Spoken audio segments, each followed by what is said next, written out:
Hello and welcome to Athletic Therapy Now, a podcast for athletic therapists by an athletic therapist. My name is Ashley Burr and I will be your host. Thank you for joining us today.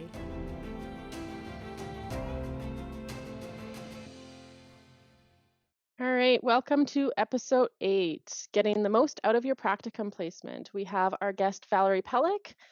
Val Pelleck is a graduate from the University of Winnipeg and certified as an athletic therapist in 2003. She completed her Master of Science degree in Rehabilitation in 2015 at the University of Manitoba, where she investigated several outcome measures altered by attentional focus in a golf putting task. Say that 3 times. Val started teaching at the University of Winnipeg in 2010 after a period of time living and working in Australia. During her time overseas, she worked with a club rugby team and also taught at the Wodonga Institute of TAFE in the Department of Community Health Services. Currently, Val is the athletic therapy program coordinator, and through that role manages all of the internal and external placements both in field and in the clinic. She also teaches the assessment of musculoskeletal injuries and human musculoskeletal anatomy courses in the Department of Kinesiology and Applied Health. Outside of the University of Winnipeg, Val is a volunteer with the CATA on the Exam Development Committee and is very involved with Softball Canada as a Level 5 official. Thank you for joining us today, Val. Yeah, thanks for having me, Ashley. I'm excited to do this. Yeah, me too. I really appreciate the opportunity for you to come on and chat about this. I've had students and clients that are interested in athletic therapy or going through the program right now that have requested a podcast about their practicums. So thought I would invite you on.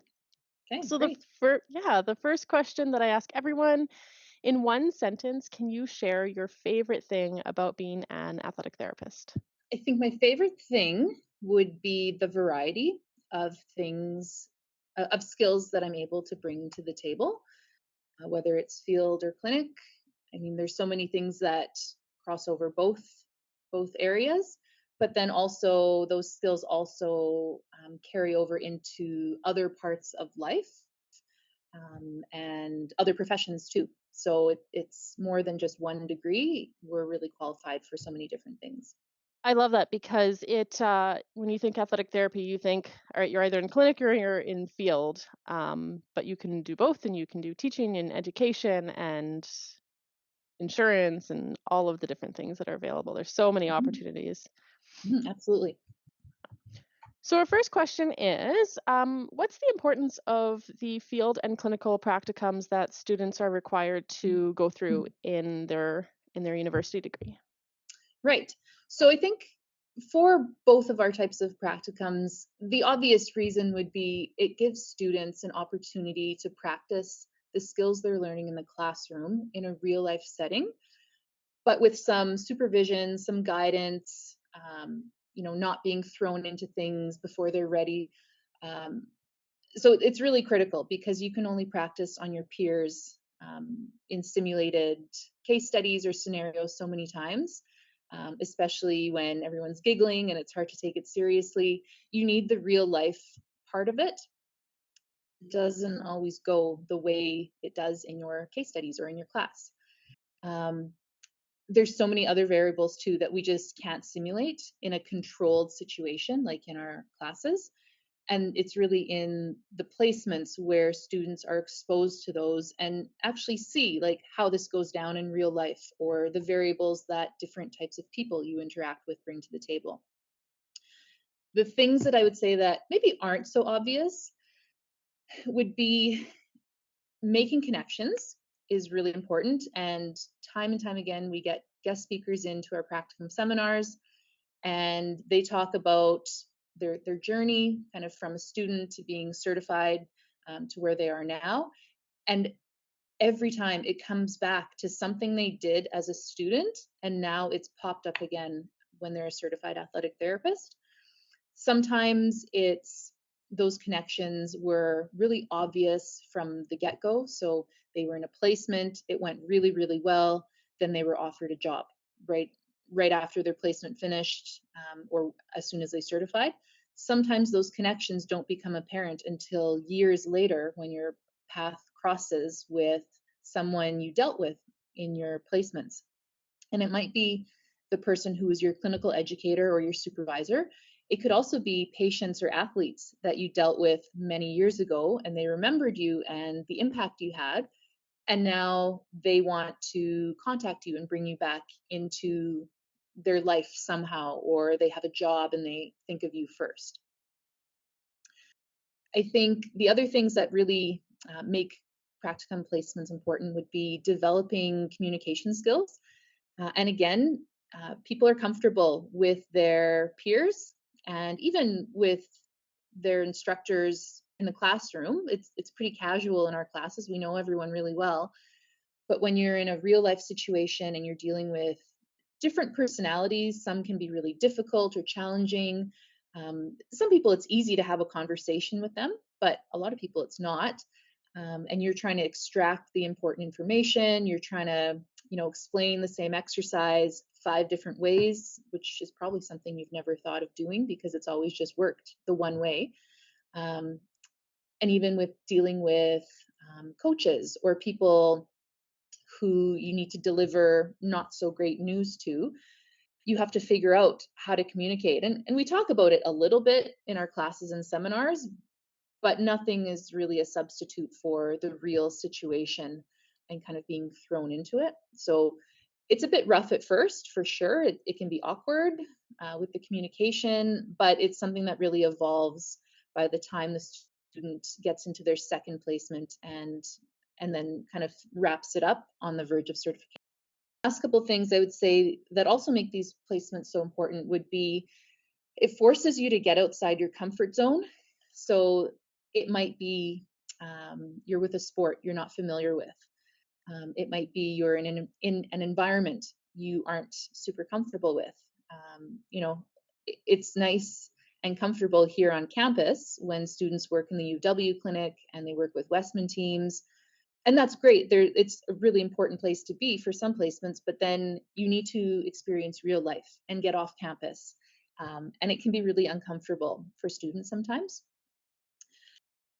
And then lastly, I'd say your placements will help you figure out what style of practitioner you want to be when you're certified, or what type of practitioner you want to try and model yourself after. And it could be that you're with a clinical educator, either in the field or the clinic, and you love the way they treat you, love the way they phrase things, you see the connection they have with their clients or their athletes, and you're like, yes, this is what I want. But it could also be you don't want to be like them. And that's also really valuable because you are kind of eliminating something from the list of possibilities. And I'll speak to this later a little bit more, but it's just as valuable to have those not so great experiences and learn from them, because that's what's going to shape you and your particular style when you're a certified therapist. Thank you for that. Yeah, and I'll speak to some of those things a little bit as, you were my practicum coordinator when I was in university. I did multiple different practicums. I definitely saw therapists that I worked with that I really wanted to model myself after, and I saw things that therapists did that I really, really disliked and did not want to have that be part of how I practice. And that again, I totally agree. That's a very, very valuable part to actually experience firsthand when you're working with a client over and over, those positive things and the not so positive things.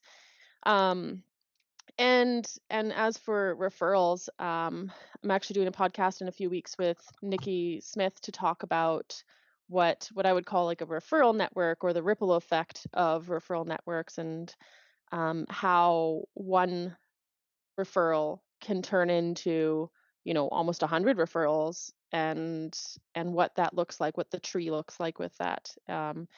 Some of my biggest referral sources are from practicum placements that I did in university, and that have continued to be a huge referral source. So that is super important. And job offers too, right?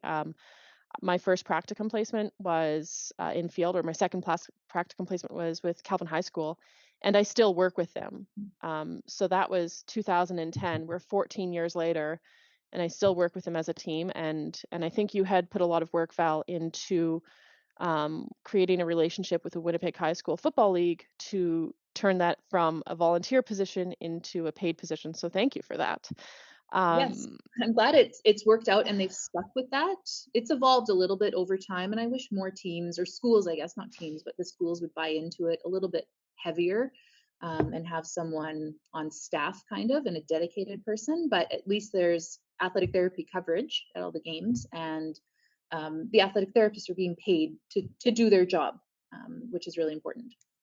Yeah, and I think it is getting there because I mean we can see through the last number of years that the MATA events are significantly Mhm. increasing, and you'll get the same schools over and over asking for therapists to work their events. So that's really cool to see, and all of those create that importance. And again on that job offer side of it, one of the students that I had in clinic years ago is now I work together with him teaching cupping courses. So he's a TA for one of my cupping courses, and we're working together creating a minimalist foot health course. And so even though you're in that student position, the person that's your supervisor becomes your peer eventually. They're no Mhm. longer that supervisor. So really important to, especially in a place like Manitoba, to not burn those bridges and to really think about all of the opportunities that you can get early on in your career. And I think Um, it's so hard in the moment for students to see long term, even though like, oh, we talk about it so much and it comes up all the time in our seminars. It's just, yeah, hard for them to see past, their current situation, to see how this could actually come back into their life later on. But just got to keep talking about it, and hopefully it connects for some of them. It won't always connect for everyone, but just the more examples we can show them, I think, with guest speakers, that's, I think, what will kind of hit home for some of them. yeah, for sure. And I think, I mean, I have to put a lot of my success in my clinical placement, or my where I am now, not my clinical placement, in my clinical job, to my practicum placements because and part of it is the location, right? Like University of Winnipeg's in the middle of Winnipeg, and I lived 10 minutes from the university, and the school that I worked at for football was right close to where I lived, and the clinic I'm working in is close to where I grew up. So everything that I did was within that 5 to 10 kilometer radius. And so I think that's how I was able to build up my clinical practice through the clinical placements that I did as a volunteer position, which we scoff at volunteering, but there's no way that I would be where I was without volunteering. Mhm, absolutely. And it's a form of advertising, really. You're advertising yourself and your skills. So it's great. You just have to be able to see what the payoff could be and put in the time and the effort to do it. So Yeah, absolutely. And the other one that I pulled out there was when you're talking about communication skills and exercises and trying to teach it 5 different ways. I'll never forget the first time that I was trying to explain how to do a gastroc stretch to a client who didn't know how to do it. It's just working on that was really hard, because when you're like you said, when you're with your fellow students, your peers, they know what it is. They know the exercise, so you don't have to explain it. But there's clients out there who have no idea what they're doing, and that really is enforced in practicum placement. So that's a really cool side of that. So on to the next question. For those who are looking at going into athletic therapy, whether they're in high school right now or on a gap year, or if they're in their first couple of years of university thinking about the program, can you explain how those placements work? yes. So I will say first, every accredited institution probably approaches this a little bit differently. Um, just for a variety of ways. A lot of it has to do with numbers in the program, and also how the university actually functions, because they're all very different. But I will speak to how we do this at the University of Winnipeg. So we don't just have one way. So I try and always refer back to my title as the practicum coordinator. So I try and make the process as student-centered as possible. But also I need to stick to a few guiding principles when it comes time to match everyone with placements for the upcoming term. Sometimes the student might have something really specific in mind. So they might have a specific sport that they want to work with and have a specific reason for that. Maybe they've played basketball their whole life. They would love to be on the other side of it and provide medical care in a basketball environment, which is great. I can totally appreciate that. But then we need to make sure it's not just basketball they're experiencing. So I'm happy to include it as part of their whole practicum experience. It just can't be the whole experience. The other thing they might have is a specific clinic that they would like to work at. Maybe just they've worked there in the past, they've been a patient there in the past, maybe they have some sort of connection, or they've even maybe just heard really good things about that clinic that connect with them initially. And then a student might also have just an individual athletic therapist that they know from any part of their life, and they would like the opportunity to work with them. So sometimes, that helps me. It gives me something to go on, and I can usually see if we can make something happen if a student has a request and if it makes sense. Things that factor in, though, are more logistical. So, Ashley, you alluded to how much easier it kind of made life for you, having your placements close to your home and the university, which really cut down on travel time and maybe took away a little bit of stress from your life in terms of getting everywhere for all of the different placements. So when possible, I'd like to try and make the location make sense. Once this didn't work out, I had a student who lived in Transcona, and I thought that a placement with this hockey team would be like a great fit for her. But the team ended up, all of their games and practices were at the Iceplex. So not a deal, because that's, a solid 40-minute commute minimum. Uh, it did work out in the end, and she stuck with this placement once she was certified, and she was then employed by them for a number of years after. So it did work out, but that's not usually what I try and do because it's just too hard on the student. The other thing too that factors in is transportation. So it's easy if a student has their own car, they can get places, we can get a little more creative with their placements or accommodate their requests. But if they're living on campus or close to campus or relying on public transportation, then that's something I have to factor in. So for example, when we have students placed at the rink working with the RHA teams in the sports school hockey league, that location isn't accessible by bus, so a student has to have a car to be able to get there. And then the other thing that I guess is kind of even the number one thing is class schedule. So it has to make sense with class schedule. You can't be missing classes to go to practicum placements.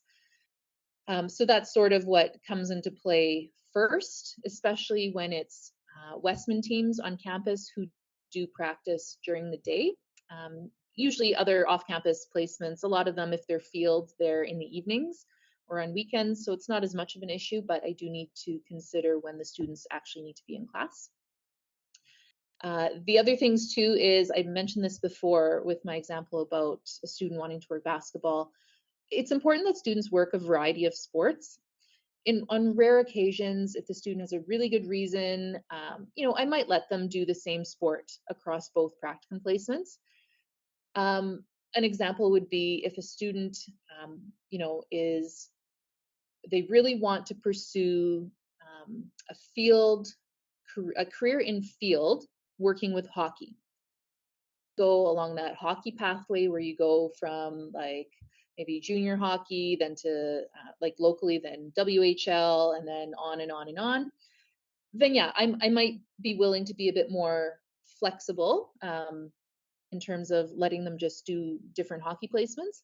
But I'd say 99% of the time we need different sports. We need them to be non-contact, not non-contact, but just a lower risk sport. And then a collision sport is really important.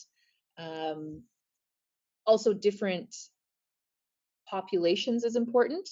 So, working with high school girls in one placement is very different to working with adult men in a different placement. They both pose different challenges, especially when you have youth versus adult. So it's important that the student experiences both when possible. Clinically, it's important that students have a variety of clinical experiences too. So I mentioned before that, yes, it's important to be in the U of W Athletic Therapy Center because there's a certain level of comfort. The people working in the clinic are familiar with what we're teaching in class. It's a great way for students to get their feet wet in clinical practice, but they need to experience life outside of the U of W clinic as well and get out into the real world, work with just different patient demographics and different clinical educators as well who aren't on campus here.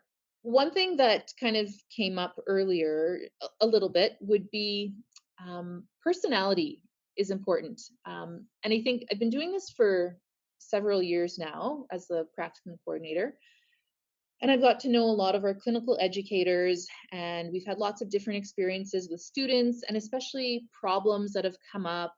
Um, so I've gotten to know, I guess, the personalities of the people we're sending students to, and also their philosophy in the clinic or in the field, their expectations, what the placement is actually like. So I feel like I'm in a position to sort of cater things a little bit better when I have multiple choices or multiple options that will work. It doesn't always work out. Sometimes it's a total bomb and whatever, just back to the drawing board. But I do try and think about the personalities of the people involved a little bit. Lastly, one other thing I guess that does come into play with placements would be sometimes an out of province placement can be an option.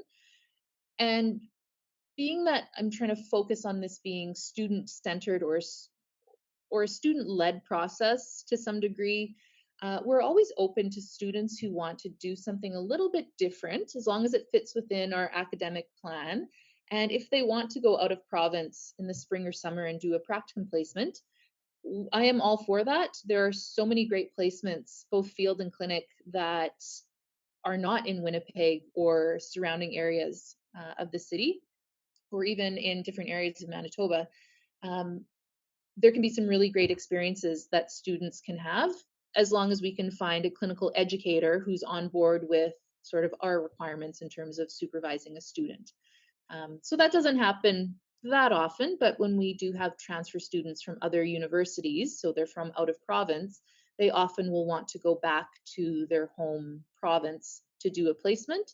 And in a lot of cases, we can accommodate that. That's great. Yeah, I actually did an out of province clinical placement. I think before you became our practicum supervisor, and or maybe shortly after that.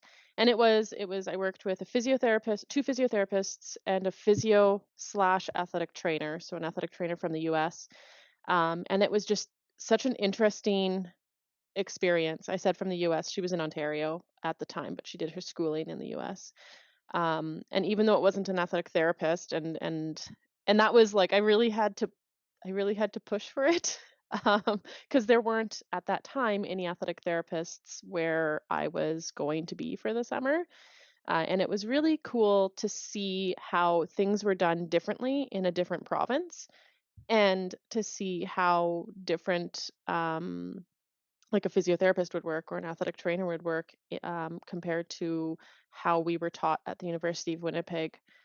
So I can see how that can be really beneficial. And I add that on because I did say earlier that most of my practicums were close to where I live. That definitely is not close to where I live. So But it yeah. worked out, and I'm glad that you were motivated to make that happen on your end too, and that we could kind of support that. Um, Hmm. and I think when you mentioned that it was multidisciplinary, I think that's another important thing for students to be exposed to. It doesn't always work out. There's so many other variables at play, but if you can experience just being one-on-one with an athletic therapist only and in one placement, and then being in a multidisciplinary clinic with maybe an AT and a physio and a chiropractor, maybe there's a doctor that comes in, then that's just a whole different world. And you can really see how everyone sort of plays off of each other and networks and refers with each other. So I think it can be a really eye-opening experience for students. Yeah, absolutely. And that I think that variety is, like you talked about, super important. And there's so many different varieties of clinics you can work in. And I work in a clinic that has chiropractors, another AT, a physio, and um, and often when students are in, I'll ask them if they want to sit in on an appointment with a chiropractor, or talk with them, and they'll chat with them and kind of see how things run as well, which is really fun for the students. I think it's fun for the students, but it creates that place where they can see how we can work together with other professionals, to decrease that mindset of scarcity within professions. Right? Everybody has their place. We all have the same end goal. Um, and and again, like I'll have students ask that they'll ask if they can come back for a second semester, and I always refer them back to you and say, it's really important that you experience another placement. Love to have students stay for more than one semester, but also depending on how they're doing in school and if they've had other placements before that. I completely agree that it's important to get a variety. Now, with when I was in university, we had to do a certain amount of hours to get our placements completed, and I understand that that's changed. So when students come into a placement, whether it's a field or a clinical, how do you navigate how long they stay at that placement? Right. Yes, it's very different, and things have definitely evolved over the last few years. There's been a big shift in athletic therapy education to it being competency based. So it used to be, yeah, you need this many hours. And even like when I was a student, you had to like send in your log sheets showing you had this number of hours. Doesn't matter if you sat there at a volleyball practice for 95% of those hours doing nothing, you had them on paper. Um, and so it was kind of flawed. So now it's more quality over quantity. So I still use a lot of the same principles, I guess, when it comes to coming up with a schedule for a student. So we can't overload them. So we can't just say, okay, you're going to work 30 hours a week at all these placements, plus do your schooling, plus trying to have a job. I have to be mindful of other things going on in their life and try and have a balance. So anything that's kind of less than, I don't know, 8 hours a week total at a placement, there's some research that suggests that's probably not enough. It really depends though. Maybe 10 injuries happen in that short amount of time, and it was really valuable. But over time, it probably needs, between both field and clinic, probably more than 8 hours a week, but probably not more. Can't remember the upper number. I think it's around 24. So somewhere in that range is what we aim for between field and clinic. Um, in terms of a clinic placement, it's great if we can do like a block placement. That happens once in a while where a student will go for several weeks at a time. We can sometimes do that in spring and summer. But a student needs to be able to go for like a chunk of time in the day. Like showing up for an hour and a half isn't enough for you to really get involved in what's going on in the clinic that day. It's hard for your clinical educator to get to know you. So it's really hard to get comfortable. So we need just blocks of time. Usually I aim for like minimum 2 half days per week for clinic. Field, I don't have as much control. It's kind of dictated by the sport and what they're doing. But it's usually games for sure. And can we fit in some practices on a consistent basis?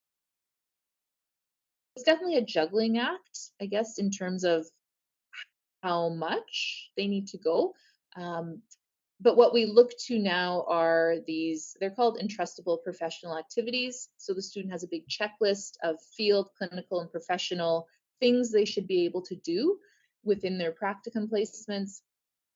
And basically, if you can achieve these EPAs and your supervisor or your clinical educator signs off on them and you're doing them well, that's probably enough. So it's kind of a gray area because some students just naturally will need more exposure and hands-on work with their clinical educators and patients. They need more feedback. Other students will pick things up a lot more quickly and they might not need as much hands-on exposure in a week. So it's just something we try and monitor throughout the term and keep an eye on, and the EPAs can help to an extent. But it does end up being a little bit different for each student. So that's a very vague answer, but No, that is the world I live in now. that wasn't vague. That was perfect. And I think that also, I mean, you're talking a lot about clients or student-centered placements where you're focusing on what their needs are and what you can give them, but that also reflects really nicely how, client-guided care works and how we want to focus on our clients. So it's a great way to show an example in real life. Like, let's try and make this work for you in a different situation. And yeah, I It don't know if that's yeah, way no, far out, but absolutely. No, absolutely. I think it mirrors it a little bit. I think it's definitely a learning process for me. I just tried to change a few things the last few years, mainly to try to be less of a control, like have less control over this. Like I'm really just the middle person between everything going on. So I'm trying to find what the right amount is in terms of what to put students in charge of and what I need to have control over. And I think like every year I need to make some adjustments. I think I need to pull back a bit of control, I think, for myself coming up for next year a little bit. But every year I just have to reevaluate how things went. Specific situations come up every year that I don't really anticipate. And so then I just have to learn from that and adjust sort of what our procedures are going to be going forward. absolutely. So what are the top three things that students can do to get the most out of their placements, whether it's clinical or field? Yes. So this is something I'd say we talk about in different ways in our practicum seminars that we have weekly with each practicum group. The first one I thought of would be to get engaged. Students really, they need to find a way to make their placements a priority. Just showing up is not enough. You need to show up with this mindset of getting the most out of every hour you are in your placement, especially clinic. I find like you have real life people coming in with real injuries. You need to make the most out of every single minute you spend with them, whether you know you know what you're doing and you're doing it, or you are learning from your clinical educator. I feel like the engagement dial just needs to be cranked up overall, and students I think just need to do whatever they whatever needs to happen to make their placement happen. Like it needs to be top of the list priority. I think it becomes tough though, because students like every year, I can see this changing. And I can even think about when I was a student. Students are just being increasingly stretched in different directions. So they're working more than one job sometimes, or trying to. They have their other placement, so they field and clinic. They have their classes. They want to have a social life. They might have mental health issues. Like it's all of these things that are happening all at once. So it's difficult for a lot of them to do that, and that's something that comes up quite often when I meet with students and we talk about how things are going, and then I find out, oh, like they've got this job and this job. Oh, I want to pick up hours at this one. Oh, and I want to volunteer at this. Like there's too many things. And I have to try and bring them back to like the present, like the task at hand, like these placements. You're only going to get two different practicum courses and then you're off on your own. You need to get the most out of them while you're in them. So it's just always a constant battle trying to think of strategies to boost student engagement. The second one would be don't be afraid to fail. um, it's really tough to not be self-conscious when you have your clinical educator, maybe someone you look up to, just they're a certified therapist with lots of experience and they are like watching you do something because they have to be. They need to make sure you're doing it right and you're safe. They want to be able to give you feedback, but it's hard. It's hard for students to just accept that and just do it anyways. So I think if you think from the beginning, you're not going to do everything perfect. That is okay. Sometimes whatever you do might just be a total bomb. It might be terrible. That is okay. You will learn from that. It will be a tough pill to swallow, but you need to just do it, see what happens, ask questions, take the feedback, and then make it better for the next time. And one way you can think of it too is, if your clinical educator is asking you some questions about something and you're like, oh, I didn't really know that material very well. I never knew it well to begin with in class, and now it's been 2 years since I took that class. Then okay, fine, not a big deal, but you need to come prepared and be better for the next time you're in your placement, so that you are ready to show them that, yeah, okay, I didn't know this before. I reviewed it. Here, let's talk about it now. Or I did actually learn from that conversation or that experience that we had. And then I think also with not being afraid to fail, you alluded to this before, Ashley, and like every certified therapist would say this too. When we're learning in class, like we are learning the basics, nothing fancy. We just need to master the basics. There are so many other ways to do things with athletic therapy techniques. There's so many more ideas, ways of thinking, and that's part of just growing as an athletic therapist. So I think if your clinical educator has, a different type of tape job they want to show you, be open to it, give it a try. Maybe you love it and you're going to stick with it for the rest of your life. Maybe you're not sold on it and you need to just think about it some more. But try it. Try these new things. Try a different way of prescribing an exercise. Maybe try a different special test that your clinical educator has experience in doing and has found it works better, or they have a reason for it. So just, yeah, have an open mind, I guess, kind of goes with that. And then the last one, and we talked about this earlier a little bit, but it would be just learn from all of your experiences, not just the ones that are positive. I mean, it's great. When you have a great placement and your clinical educator thought you were great, you made a difference and you did really well. Like, don't get me wrong, that's like best case scenario. But when it's not a great placement, or you didn't love it, maybe it's the sport, maybe it's just your personality clashed with your clinical educator, maybe your coach was a loser and you didn't love interacting with them.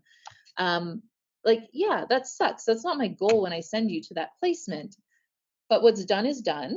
Okay, I wouldn't send you to that placement if I didn't know that there was value in it and it was, meeting our criteria. So you just need to like almost get over it, take what you can from those experiences and learn from it. And you spoke to the fact that, yeah, you were in placements and you didn't love what your supervisor was doing and you knew you didn't want to do those things. So that's a positive that's actually come out of it. And there's a learning, there's value and there's learning opportunities in every single experience in these placements. The student just needs to have the perspective of they need to take advantage of all of them and see it that way, rather than just being mad that they're having this experience in their placement. And don't get me wrong, if there's something that's crossing the line, or if this really is not a good situation, yes, I will intervene and we'll change things up if we need to. But if it's just a matter of, I don't know, you don't love the sport, for example, well, what are we going to do about it? Now but you still can get a lot of value out of that placement. Absolutely. Yeah. I find the don't be afraid to fail part is really hard for students. And when I was a student, I remember, I failed a couple of classes and had to retake them. And I failed my CATA certification exam. Passed the written, but I failed the field and the clinical, which I know it's different now, but I was so upset about it. And it took me a while to realize that, failing wasn't just, I mean, I'm the kind of person that if I fail, I'm going to go back to it again. But um, I I learned so much from failing, and I became such a better therapist from failing those. I was able to focus on the things that I needed to focus on, and I could go back and I could harp on all of the things that were done in those sessions that I failed, and think about how the person marking me might have been wrong and blaming them.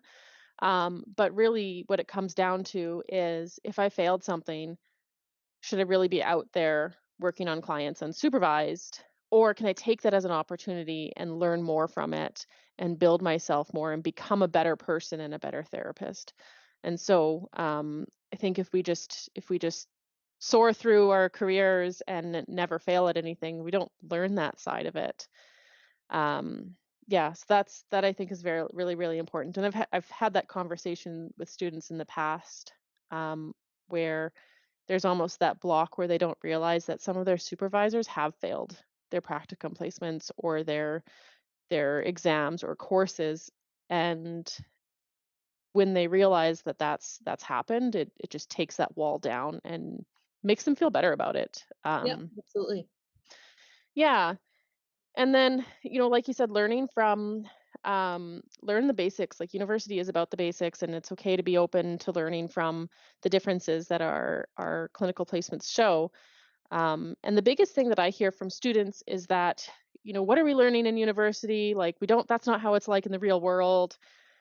But those things are so important because I will still, time and time again, if I have a complicated or complex injury, client with complex injury come in, and it just throws me away, I need to go back to those basics that I learned in university. So even though I don't practice that same way, I will still very often go back to exactly how I learned how to do an assessment from A to Z in university because that is my base knowledge. And when things stress me out and I don't know what to do, I go there and it ticks off every single box so I don't miss anything. And then when it's things that I'm comfortable with, I'm okay with doing it different. And I think that's the biggest thing to remember as students going through these placements is yeah, university is not the same as real life, but it's super incredibly important to learn those basics before you can move on and learn new skills and new ways to do things. I, yeah, I could go on forever about that, but Yeah, absolutely. And that's part of why it's important to be exposed to different environments in your placements. Because, yeah, you're going to get different perspectives, you're going to get different techniques, different points of view. Um, and maybe that, even though, we're both saying, yeah, it's super important, I can appreciate it's probably a bit stressful for the student because now they've got all these incoming ideas and they need to make sense of it all. Um, but yeah, we just always stress just go back to the basics. We just want to see the basics done well. Then once you're done with us here, you can go and do whatever you want and take all of that information that you gained in your placements and then put it into practice. yeah, absolutely.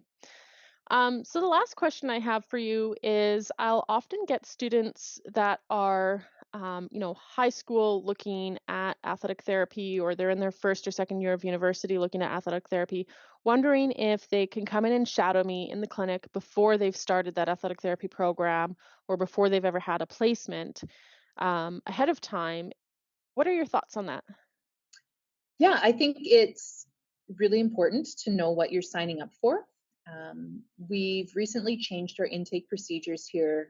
It happened kind of over the pandemic, which was horrible timing, but it worked out. So now students have to actually apply to our program after their first 2 years, or if they have a previous kin degree from another university, they can apply for years 3 and 4.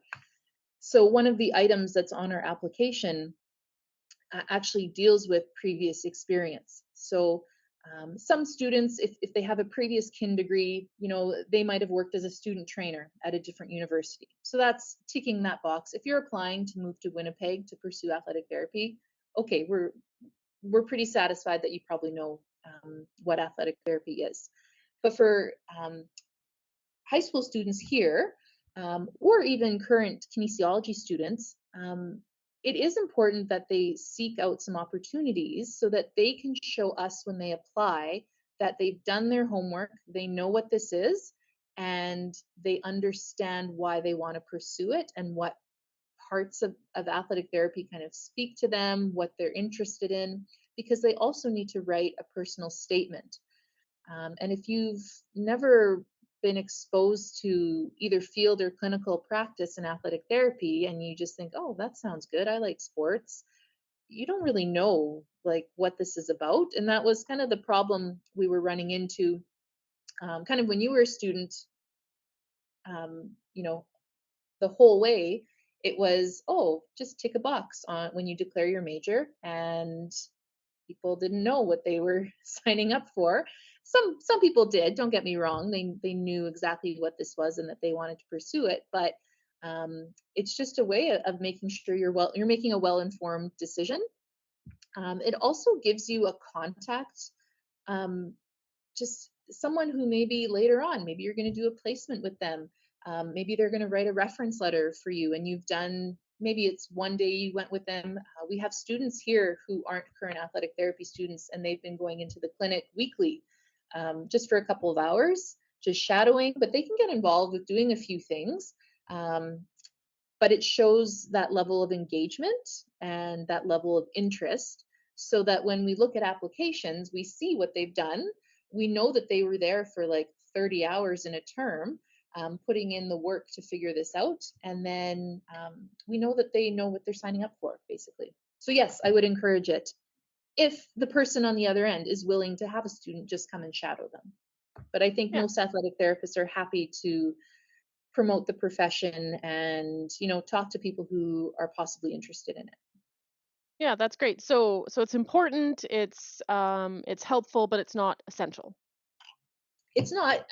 We have students who apply who maybe haven't done that, but maybe they have been injured. They've had an injury in their life, and they worked with an athletic therapist, and they saw the process from start to finish because they were involved in it.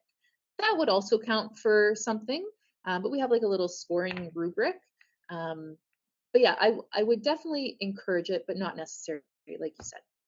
Okay. Cool. Yeah, that's helpful because it's I mean, I had no idea what I was getting myself into when I decided athletic therapy.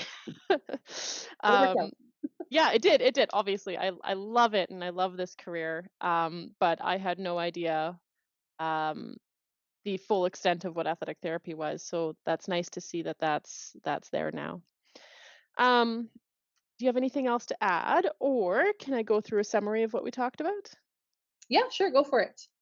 Okay, so um, we talked about the importance of the field and clinical placements, and it allows you to practice the skills in real life setting with supervision, um, and and it gives you lots of different variables that you won't necessarily get when you're in university practicing with your peers. It creates those connections and those referrals and possible referrals when you're a certified athletic therapist, and different types of job opportunities, whether it's from athletes, your practicum coordinators, coaches, or anybody that you interact with all of the with throughout those practicum placements.